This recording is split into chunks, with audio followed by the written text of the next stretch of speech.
Hola, buenos días. Mi nombre es Cristian Roa y él es mi perro. Y el día de hoy vamos a responder ciertas preguntas acerca de la materia de epistemología y espero que les guste.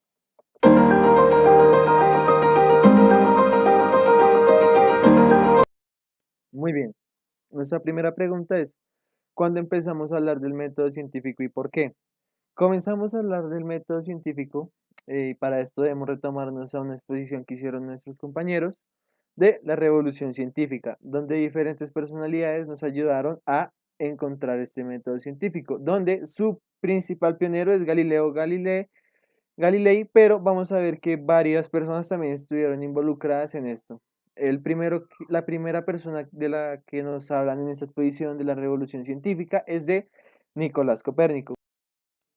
Este científico propuso un modelo del heliocentrismo, el cual es muy importante, ya que nos habla de un universo esférico, el cual las estrellas y planetas giran alrededor del Sol, y este fue uno de los aportes más importantes que él pudo haber hecho. Luego pasamos con otro gran científico llamado Jonas Kepler, el cual es un astrónomo muy reconocido y matemático, el cual es mundialmente conocido por sus leyes del movimiento de los planetas en su órbita alrededor del Sol.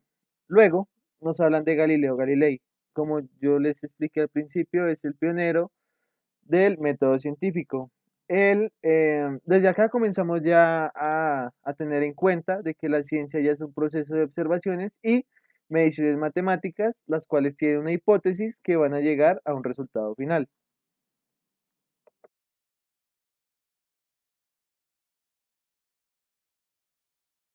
Muy bien, la segunda pregunta nos habla del deductivismo y el inductivismo. Comenzaremos hablando del inductivismo, el cual es un método que utilizamos para crear conocimiento a través de los hechos. Es decir, creamos conocimiento según observación y con fenómenos o hechos que pasan que suceden naturalmente, y nosotros con esos hechos comenzamos a sacar conclusiones y respuestas para crear un conocimiento. Esto lo conocemos como el conocimiento observacional. Algo que estaba leyendo del inductivismo es que nos basamos también mucho en nuestros sentidos para llegar a una conclusión, ya que en el inductivismo tratamos de explicar todos los hechos que pasen en el mundo o los hechos que podamos explicar según algunos eventos. Entonces, en el proceso que esto tiene, la primera es, eh, se realiza una observación y esta es mediante nuestros sentidos. Como decía en las alegorías de Descartes, nosotros nos basamos en nuestros sentidos, ya que son lo único que percibimos como verdadero, aunque como estos puedan tener como un sesgo que nos hacen pensar en diferentes cosas y podamos llegar a conclusiones erradas.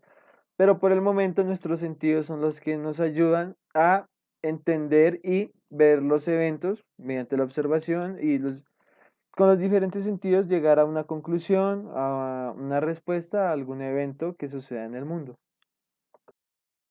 Bueno, luego pues de esa corta introducción al inductivismo, yo sé que me faltaron ciertas cosas y ciertas partes por explicar, pero voy a pasar con el deductivismo. Este nos dice que mediante predicciones y estos dos métodos del inductivismo y el deductivismo han sido muy importantes, ya que mediante los hechos o predicciones y explicaciones llegamos a leyes y teorías.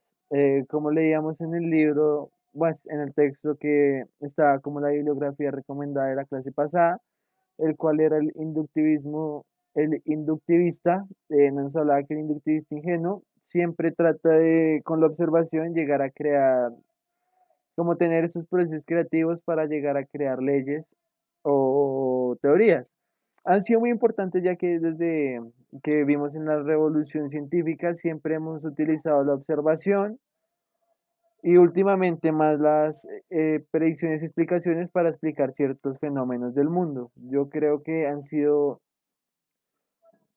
los dos han sido muy importantes para la creación de conocimiento de cierta forma, ya que mediante la observación o predicciones, siempre tratamos de llegar a un mismo punto, las cuales son las leyes o las teorías que puedan demostrar que algo sucede en el mundo.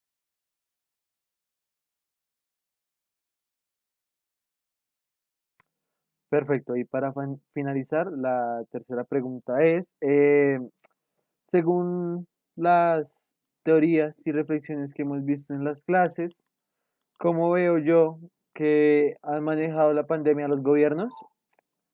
Bueno, prácticamente lo que yo he podido observar es que a principio de la pandemia los gobiernos no le prestaban mucha atención a esto, ya que no teníamos como ningún hecho tampoco que nos comprobara el hecatombe que podía crear este nuevo virus. Fue complicado al principio, no se le prestó mucha atención, creo que lo descubrieron el año pasado, pero comenzó a tomar importancia ahorita a finales de enero. Eh, Se basaron mucho en la observación, yo creo, ya que los primeros casos en China fueron reportados, comenzamos a crear hospitales, comenzamos a crear UCIs, vimos el potencial que tenía. Al principio no nos asustó tanto porque dijeron que el virus tenía un 2% de probabilidades de mortalidad, entonces no se le prestaba tanta atención, pero ya tomándolo a gran escala, vemos que 2% en 7.000 millones, creo que somos ahorita, es muchísima gente, es bastante gente y creo que se actuó tarde, sí, se actuó tarde. O sea, yo digo que empleamos el inductivismo y el deductivismo, pero no a tiempo. Porque sí comenzamos a observar los casos, pero no comenzamos a aplicar los hechos oportunamente. Y ya cuando vimos el potencial con los hechos y la experiencia, con las predicciones y explicaciones, fue cuando comenzamos a actuar, pero ya el virus se había esparcido por gran cantidad de países. Creo que cuando Colombia comenzó a tomar medidas, ya teníamos casos registrados que habían sido que fueron traídos por personas que viajaron a otros países y esto es grave, ya que si los países en sí hubiéramos actuado pronto, esto de pronto se hubiera podido controlar más, pero tampoco se le debe echar la culpa a nadie, ya que no estábamos preparados para esto. Mirando en retrospectiva, es la primera vez que sucede una pandemia así, pero eventualmente, gracias a las investigaciones científicas hechas por los laboratorios como CNK, la Universidad de Oxford, vamos a encontrar una vacuna. Hemos estado no saltándonos pasos, pero sí acortando tiempos para tener más pronto esta vacuna contra este virus que puede ser mortal.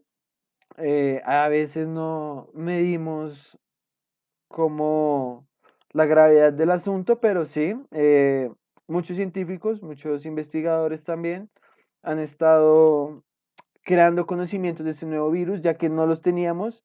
Sé que el coronavirus, esta cepa es nueva, la que hubo anterior era el SARS, y esta es nueva, entonces no teníamos conocimiento, comenzamos con un conocimiento observacional, empezamos a ver cómo este está afectando el cuerpo de las personas, de sus huéspedes, y luego comenzamos con deducciones a como, según explicaciones que teníamos de demás virus gripales, empezamos a crear conclusiones y de esta forma también estamos creando la vacuna en los laboratorios de Oxford, de Seneca, el laboratorio ruso, no recuerdo su nombre, pero yo sé que eventualmente esto pasará y espero que todos estemos bien.